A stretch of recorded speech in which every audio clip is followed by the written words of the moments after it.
The Atlanta Hawks have made some serious noise this offseason, and in a weird upcoming season for the Eastern Conference, the Hawks could immediately jump towards the top of the conference.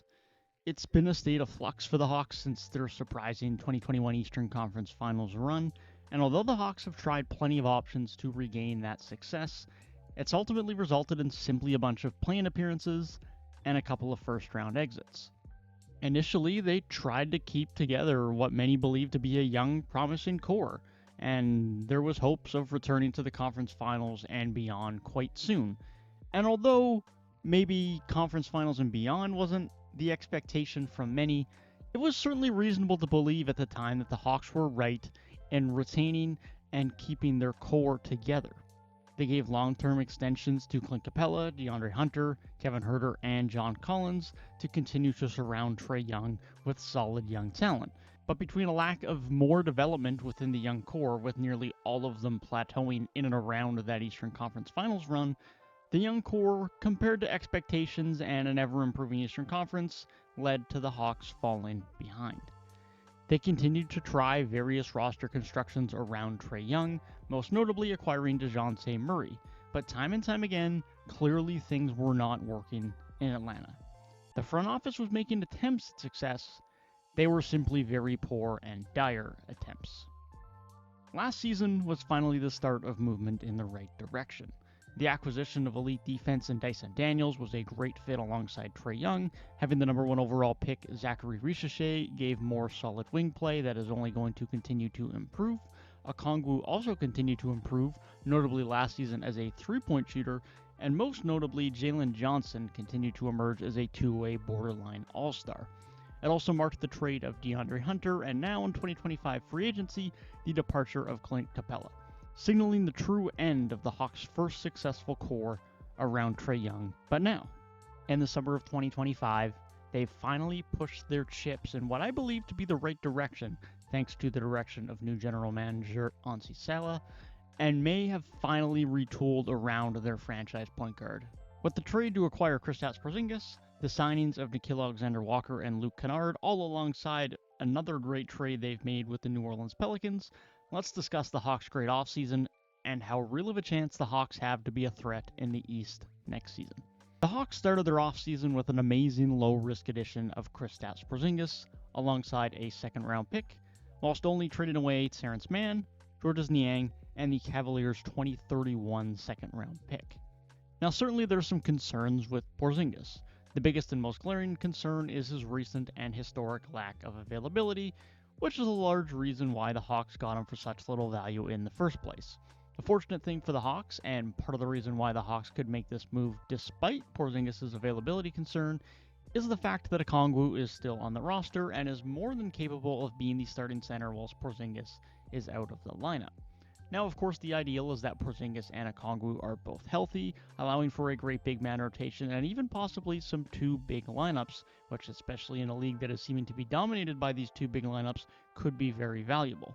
But the Hawks' bigs aren't bad by any means behind Porzingis, which does allow them to run the risk of acquiring Porzingis, running the risk of him missing time, and especially when you consider the fact that they gave up such little value in the trade. The other concern you could note is Porzingis' complete disappearance and poor production during the recent Celtics playoff run. However, he battled with injuries and illness throughout that run, and ultimately he does have title-winning experience that could ultimately bring value to the organization that doesn't exactly have that right now. So enough of the concerns. What does KP bring to Atlanta when he is on the floor? Well, he brings this 7'2" frame with the ability to be a stretch 5 who alters shots and spreads the floor. Compare that to the closer to 6'10" frames that Atlanta have been dealing with in Okongwu and Capella more recently, and that immediately becomes very impactful as a lob threat and on the defensive end. He averaged 19.5 points, 6.8 rebounds, and 1.5 blocks this past season while shooting 41% from 3. The beauty of those skills is that they slot in perfectly next to Trae Young, more so than any other big Trae has played with throughout his NBA career. The best option Trae has probably had is prime John Collins when he was emerging as a borderline all-star in Atlanta. During that time, they were making an Eastern Conference Finals run. someone who could hit the three on occasion and was an elite lob threat, and did start to show some signs of rim protection. But Porzingis does it all to a much, much better level. Unlike Capella, Porzingis doesn't clog the paint. He can space the floor on pick and pops, open driving lanes through his spacing by just sitting deep behind the three-point line, and will still serve as a lob threat. Now, not quite the lob threat as a Capella or even an Okongwu might be, even with his extra size, just due to the lack of explosiveness he sometimes has at this point in time in his career, but certainly still a vertical threat that has to be respected. On defense, his length helps mitigate some of Trey's weaknesses. With Quinn Snyder's defensive scheming, expect Atlanta to maximize Porzingis' abilities, especially in pick and roll coverage and as an off-ball rim protector. This can even be more so exploited if they do run double big lineups, where Okongwu can get the matchup on the center and Porzingis can be an off-ball disruptor and elite rim protector. Porzingis also allows the Hawks to go 5-out when needed, even more so than they were able to do before. This could open up new tactical possibilities that they never had with Capella anchoring the center spot. Now, they did get to start to explore this a little bit last season with Okongwu as he became a better and more respected three-point shooter, but Porzingis has significantly better efficiency, range, and certainly respect across the league, which will demand much tighter defending, which will result in significantly improved spacing for this Hawks offense. While the Porzingis trade got the Hawks offseason started, and is certainly the biggest name to join the roster this offseason, the Hawks continue to cook in free agency, with two more great signings that address two of their key weaknesses last season: bench production and three-point shooting efficiency. Nickeil Alexander-Walker was the premier signing for the Hawks this summer, and honestly, given the landscape of 2025 free agency, was one of the premier signings of the offseason league-wide. After a shaky pit stop in Utah, Nickeil became one of the more productive bench guards in the league during his time in Minnesota, and so deservedly so, he has earned his bag with the Hawks. At 6'5", he offers positional versatility on both ends. He's a high-level defender who has the length and foot speed to guard 1 through 3. He can be a menace at the point of attack, but also offers some defensive playmaking off the ball.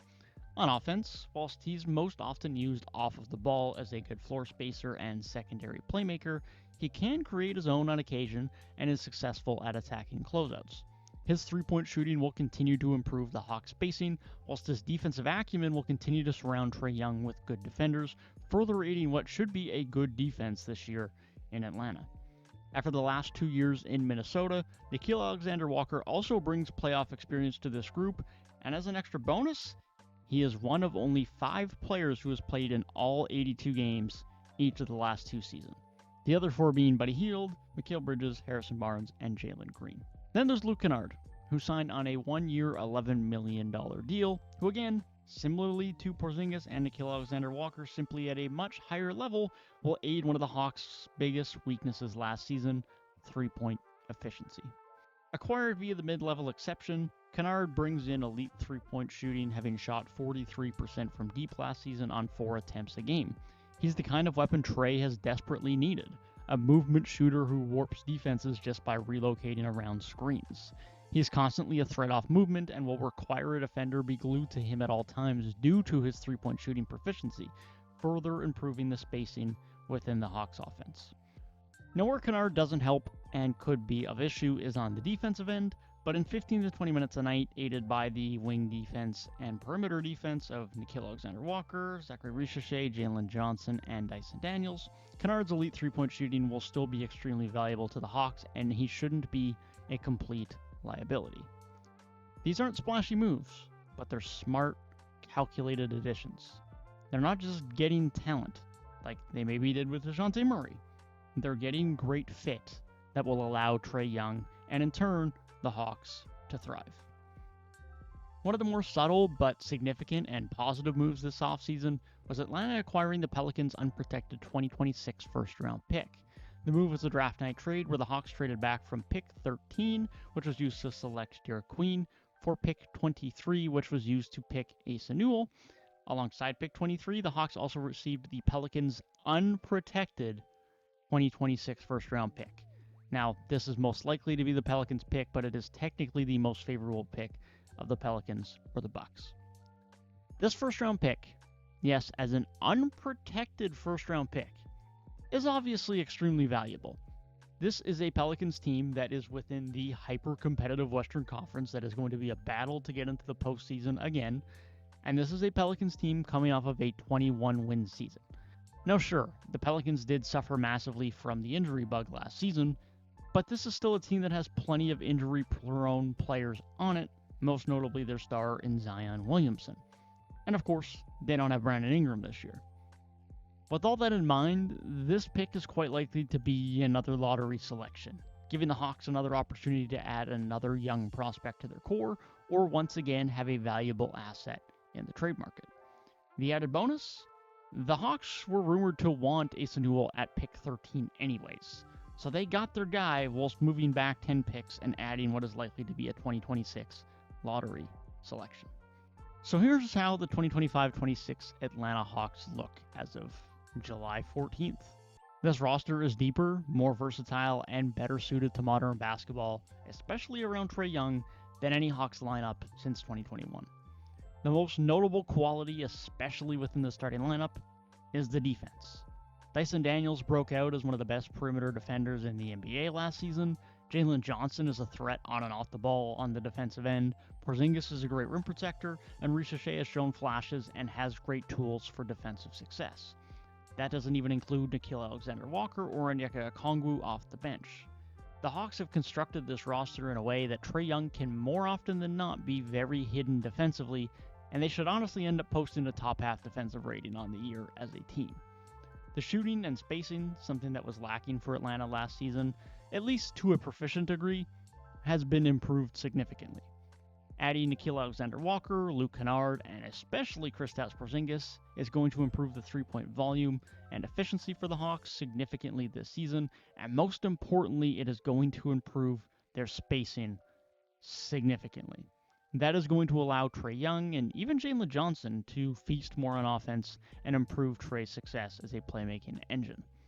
Most exciting to me as a massive Jalen Johnson fan and believer is the return and continued development of Jalen Johnson. He was my preseason pick for most improved player in 2023 for a reason, and he certainly hasn't let me or any other Jalen Johnson fans down since then. He's truly been one of the best young two-way players in the league, and has shown he has the upside to be a borderline all-star caliber player. With improved defenders around him, lessening his burden defensively, and more spacing on the roster, opening up his ability to get to the rim, I truly expect more improvement and even a potential all-star appearance this season, something that could only mean good things for the future of the Hawks. Just like Porzingis, the key is going to be his health. So is this the year the Hawks finally bounce back to a potential Eastern Conference Finals run and near the top of the East? It's possible, genuinely. The Celtics, Bucks, and Sixers still loom, but we know health is a major concern to the Sixers. The Bucks are now without Dame, and the Celtics have moved off of two of their starters, one of which is on the Hawks. They're also without Tatum for the season, and Al Horford also may be leaving, at least at the time of recording. That doesn't even consider the fact that Eastern Conference finalist Pacers have lost Miles Turner and will be without Halliburton for the season. The Cavs are likely the biggest threat, considering their only significant loss is Ty Jerome, but otherwise they've kept their core group together, plus their trade deadline acquisition in DeAndre Hunter. But outside of the Cavaliers, as disheveled as the East is next season, things are extremely wide open, making next year the year for the Hawks to make a run. The Magic are likely another team that would be looking to leap up the standings thanks to their addition of Desmond Bane, but there's no reason why the Hawks couldn't join them and end the season as a top 4 seed. And ultimately, I think they will.